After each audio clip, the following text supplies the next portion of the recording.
In this short video, we're going to take a look at the penultimate step for the long jump and how it affects the dynamics of the takeoff.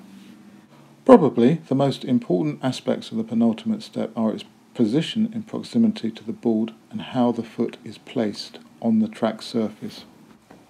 Let's start by looking at foot position on the track surface. As Sarah approaches the board, her posture becomes upright, and then on the second to last step she drops her heel onto the surface of the track. This should result in only a minimal lowering of the hips of a couple of centimetres. The penultimate step should not be loaded. If you overly load, you will brake and slow down your takeoff. The flat foot position should enable the hips to come through with greater speed at takeoff and facilitate a smoother transition.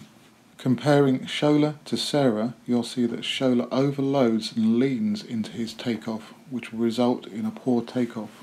Watching from the front can also reveal some other issues. Although this takeoff looks effective, you'll actually spot some rotation in Pippa as she prepares and then goes through into the takeoff, and this will affect the flight of the jump. Not setting the jump up correctly will also result in a rushed takeoff and a lack of distance despite great speed into the board. So, what can we do about this? As I said, there are two factors involved with the penultimate step, the second being the distance the foot is placed prior to the takeoff. Over the past season or so, we've been working out the optimum length of the last step for the various jumpers in the group. The orange cones indicate the mark for Sarah and for Paul, which is just over 2 meters from the front of the board.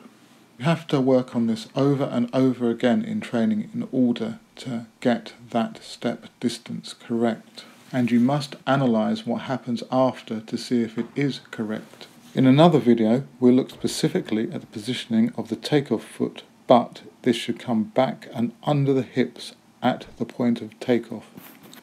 If you work consistently on your penultimate step positioning, then you should give yourself every chance of getting the takeoff right, as Paul exemplifies here with his personal best jump of 7 meters 79.